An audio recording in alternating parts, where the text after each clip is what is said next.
Secure IoT.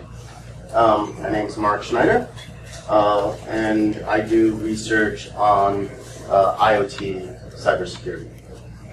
So, last year I gave a talk about the future of malware on IoT at BSides 2017. And this is sort of a follow-on to that. So I want to just touch a little bit of background about why we need to deal with insecure IoT. And there's lots of reasons why IoT is right now in a state where it's not very secure. But there's a large number of devices being deployed. Some of these devices, like refrigerators, you hope are going to last 10 years or more. But if you think about like the cell phone in your pocket, even if you have a fancy $1,000 cell phone, the likelihood that it's going to be supported in 2 years is small. Typical support contracts for the OS on smartphones is 18 months. So after 18 months, there's no guarantee that you'll be able to put patches onto your phone. Most of the time, they do support it for longer, but the older your device is, the less likely there are going to be patches. But what if that's your 10-year-old refrigerator? Okay, so even if things were perfectly secure today, does anybody think in 10 years with no patches it's still going to be secure? Probably not. In enterprise networks, there's a number of things you can do to mitigate this. You can put firewalls in place, intrusion detection, intrusion prevention. You can have host-based IDS systems. There's lots of different tools you can apply to different points in the network and be able to restrict traffic flows and whatnot. Well, in IoT, in particular consumer IoT, which is the area I focus on most, is that's not going to work. No one, except probably some people in this crowd, is going to start putting lots of defensive measures on their home network. You just want to plug in the device and it's going to work. As I'll talk about in a little bit, like even doing much more than pressing a button is sort of a large security hurdle to get over when people are setting up their devices. So what is the issue really here? So the problem is not the problem. What do I mean by that? The problem, whatever specific problems devices have, the vulnerabilities, the different network services that may need to be shut down, etc. That's not the problem. The problem is that these devices have the ability to affect a larger system. In the case of consumer IoTs and a connected smart home, it's all your different IoT devices and maybe your computers and your phones when they join the network and all sorts of different stuff that you're connecting together without really thinking about what are the security implications of that. You're doing that because it's your house and you don't want to do your job all the time at home and at work. Or if you're 99% of the rest of the country, you don't have the skill set to put in that defensive measures. So what are we going to do about that? To understand what we're going to do about that, we have to look at what's called the risk equation. And I put some equations in here so that it can be cited for your PhD thesis. Feel free to go ahead and cite this. The equations that I'm going to have here are basically this simple. What is risk? Risk is the probability of an event times the cost if that event occurs. And then you take that for all the possible events, add them all up, and that's the risk associated with that. Classic example is nuclear war. Very small probability it's ever going to occur. Very high cost if it does occur. What's the risk associated with that? It's the probability of the event times the cost. Okay? So I'm going to keep referring back to this idea of the risk equation. And this is what I mean when I say risk equation. So what happens when a device gets compromised? Well, first of all, let's look at trying to prevent the device from getting compromised. So you're putting firewalls in place, you're putting intrusion protection systems, all these other defensive measures. For the most part, what they're doing is focusing on the probability of an event occurring. Okay, so your IoT device has an open telnet port with a hard-coded password, and you put a firewall in place to stop that attack vector, you are reducing the probability that that attack is going to be used. Okay, so you reduce your risk. However, as we get more devices, as we add more devices to our networks, that probability, when you look at all the events that are possible, first of all, won't ever go to zero. And it's really increasing rather than decreasing. When you start adding these IoT devices, even if they're relatively secure for IoT devices, there's the problem of it's never going to be zero. And there's lots of devices, and all those different possible events get added together, and you have a large attack surface, which means high risk. So what happens when the device does get compromised? How do we deal with this problem of risk? Well, the risk equation has two parts to it. It has the probability that something's going to happen, and it has the cost of the consequences of that happening. So instead of only trying to reduce the probability, what if we look at reducing the cost? It's logical. You're multiplying two things together, you make either one small, the total goes down. I'm assuming everybody knows how to multiply. Otherwise, I wonder what you're doing at this conference. In any case, so we look at all the events that occur. You can still have your firewalls and intrusion protection, so you're reducing the probability. But when you start reducing the costs as well, you have a significantly lower risk. Your total risk is coming down. So what happens when a device gets compromised? Well, I'm talking about compromise here. You have root level access on this device. You own the device. You can do whatever you want with this device. The probability of any event occurring on that device is now 1. You can reprogram the device to do whatever you want. You want it to make outbound telnet connections, you can make it do that. So if you think of all the possible things that can be done with that device and add it up, that's the risk associated with a compromised device. That's why you don't want to have compromised devices on your network. They can either directly have effects, like we saw with Mirai, where compromised cameras were used to attack the internet infrastructure, or they can be used for pivot points to gain access to other nodes in a network that might not be available, etc. So this is for one device. But what does that mean about the risk of the whole system? So what we do to figure that out is we added up all the devices. Okay, so it's the probability of an event on one device times the cost of that event over all your devices and all the events that can occur on those devices.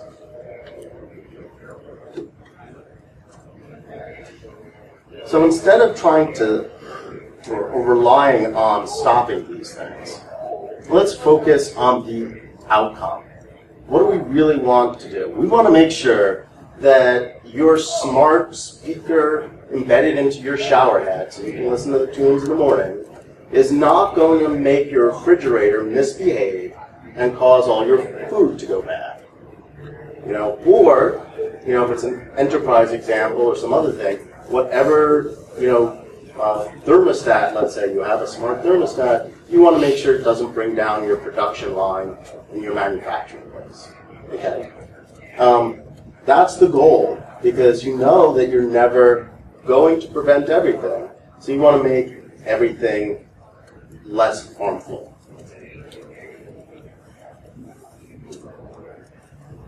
Here, there's some more math if you're really interested. All it really says is that you want to make these things independent. Okay? So if an event happens on one device, it doesn't reduce it doesn't increase, the likelihood of an event on another device. Simple as that. It's just a mathy way of saying that.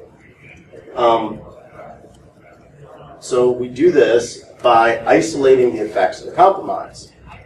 We can do this by isolating the devices. So again, we're talking about consumer Internet of Things. Probably everybody here has seen a VCR. Probably everyone here has seen a VCR blinking 12. Why? Because pushing 2 buttons at one time to set the time is too complicated for the value that you get out of setting the time. Okay? Are people familiar with WPS on access points and devices? Why was this added? Because typing in a password twice was apparently too hard for a lot of people. So they wanted to be able to push buttons and have the devices simply connect up. Okay?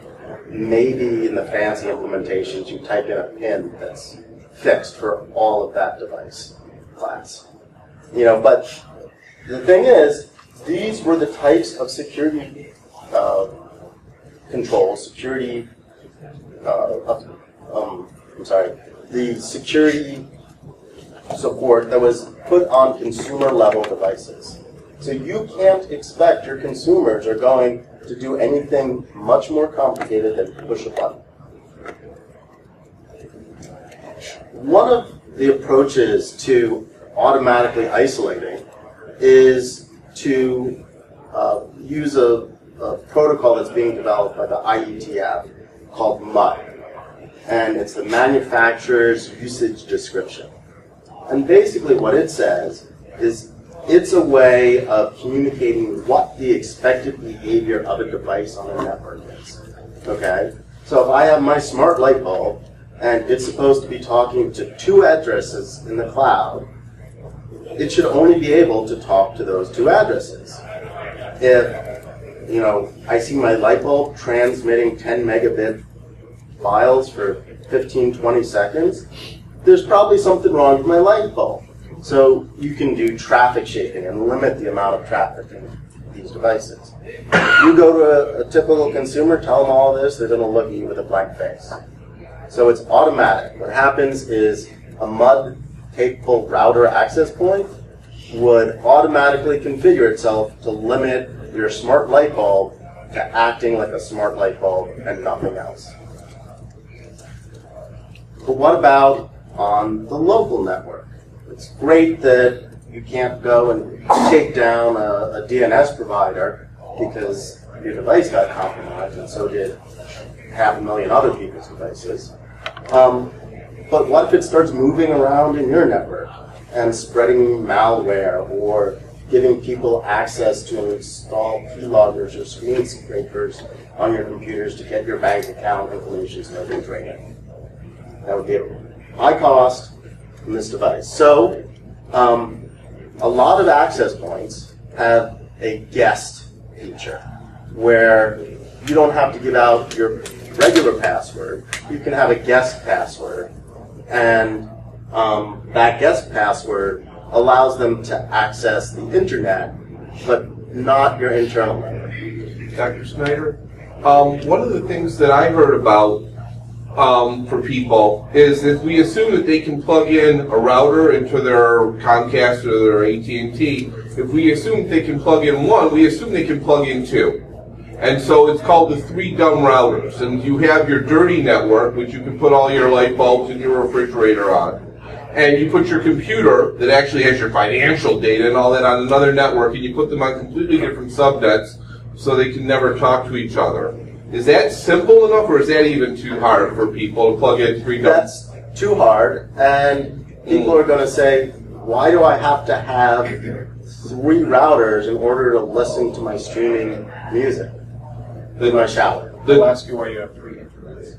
Yeah. Which internet should I use? Did I send one of the internets? Verizon would charge you for all 3 too. Yeah. So, you know. No, it's you basically plug 2 dumb routers into your Verizon, which is a router. And, you know, for people that know what they're doing, you can set up something like that. Okay. For, you know, your grandfather out, you know, in Florida or Midwest somewhere that calls you up every time they want to send you an email to ask how to do it again, they're never going to do that. So, as I was mentioning, they have these guest features. And some of the guest features also isolate each device from each other. So you have 2 guest devices, a phone, one person's phone, another person's phone. They're both on your guest network. They can't talk to each other without going through the internet. So if we start putting features like these inside of the routers, then each device gets its own isolated connection automatically. So your shower head can talk to the internet, and your fridge can talk to the internet. But if they want to talk to each other, they're going through the internet. Questions? So, you're saying if we went back to your risk equation, right? So, we know that events are going to happen. It's the cost, right? It's the cost. So we're reducing the harm of a compromised device. The compromised shower head can't talk to the refrigerator. So therefore, it can't cause the refrigerator to misbehave, at least not without going back to the internet, which is effectively the risk you already have by putting your refrigerator on the internet. Yes? So I know some IoT devices will have smartphone apps associated with them that talk over the Wi-Fi. A lot of those depend on multicast at work, given the fact that all devices that are isolated, that functionality would break. And everything would need to talk to the internet back in to function. So it's sort of a trade-off. Yeah, so there are some devices that are configured that way. There are other devices that do go to the cloud every time you use the smartphone. For the cases that do need that local access, this is again maybe a future version of something MUD-like, and that's why I also say guest-like. It would have the manufacturer's information associated with that device that, oh, we need this multicast address available on the local network for this phase. So maybe once it learns the devices, it can shut that down for that device. It's going to depend upon what the manufacturer needs to be able to do. Yes? Yeah, so I'm definitely interested in your thoughts on this. So regarding WPS, for example, and even like UPnP, when we think of like IoT devices, we think of things that are insecure, and I think that all boils down to the manufacturer.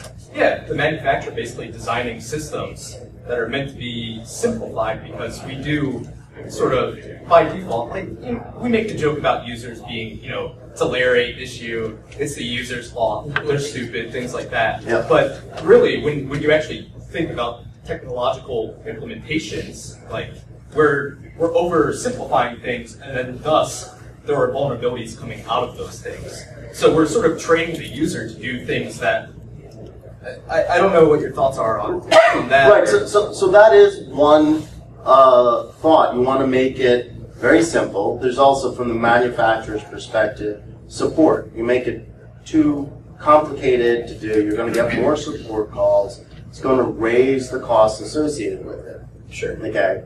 IoT, especially as it exists right now, is all about keeping device costs low, because everybody's trying to get in on it. And if you give the same features as a competing thing, but you charge $15 more, and there's no advantage, they're going to go with the cheaper device. So all these manufacturers are competing on features that the users can see and that the users want, like the ability to listen to music out of your shower head, and not putting the time into hardening the OS that they're using in your shower head. Consumers don't know that they need security. Yeah, I mean, that's the other thing. Well, why is it insecure? You sold it to me. Why should you sell me an insecure product? But do you think that's more so? And Yeah. sorry. I was just gonna say, like, do you think that's an education thing that needs to happen amongst users, and It's an education but it seems thing like, yeah. that needs to happen, but unfortunately, I think the horse is already out of the barn. People have been conditioned to expect crashes on, well, it's getting better, but, conditioned by the history of the IT industry to expect certain things, okay? They continue to expect that. You go and look at the way systems were built 50 years ago. They were very different than the way they're built today. It was typical back then, you gave the source code to your OS, to customers, because you were selling the hardware, not the OS. Well, now when companies are selling OSs, they're not giving them away for free because that's their product. So they're not giving you out the source code for it. That doesn't matter whether it's OS or other things, but so you get open source software movement rising up. Don't want to go into a history of where some of these problems came from, but right now the biggest issue is people want functionality and they want it cheap, and there's low barrier to market entry. Like you said, it's a race to the bottom, essentially, in terms of cost. Right. I mean, we saw Google Home Minis go on sale for like $30. So now if anyone sells any device that's more than $30, $40, $50, people are going to ask, well, why should I buy it? Yep. If it comes from a company like Google or Amazon, then they're not going to question whether it's secure. They're just going to assume it's secure. Yeah. And I'm not saying it always does, but exactly. They're going to trust the brand. Yeah. It may just be that company bought a smaller company because they liked their product and wanted to get into that space. It still may not be, the same quality as some of their other products that have been more maturely developed.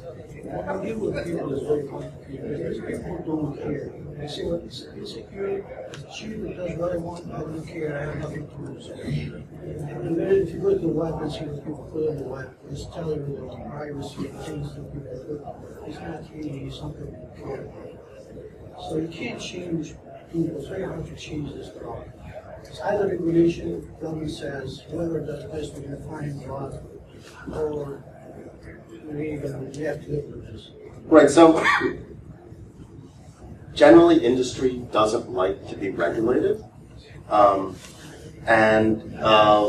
What frequently will happen is when companies see this regulation coming, they'll band together and have raised the bar so that this is where things like manufacturer's usage description becomes important, because companies now have a way to do this. Mark, I know you're focusing on internally, like IoT inside a house, but for my job, I'm more concerned about my customers being DDoSed by those devices internally. We have Mirai examples, creations of Mirai.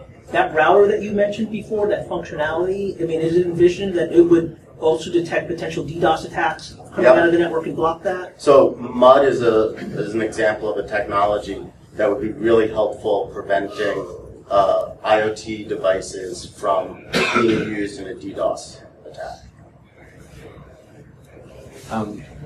Two-part, one, can you comment on the some of the mesh routing systems that supposedly have an IoT IDS built in? If you've heard about that. And then the second one is, what do you think about NTIA and FTC's efforts about sort of regulating IoT patching? So I'm not going to speak for the government. I don't want to talk about what they're going to do. In terms of mesh networking built-in IDSs, the question you have to ask yourself, is that going to be reflected in the cost? And then if they're competing on cost and features, people can't see that. People generally don't care that, oh, my IoT device uses mesh network. No, they care that it plays music in their shower and that it's cheap. So, you know, the question is, what good is that IDS going to do? Is it going to raise the cost and so manufacturers stop using that feature? Is it truly an IDS, or do they want to give people a good feeling so they say IDS? What is that system doing? So unless we're looking at a particular system, I can't really answer the question.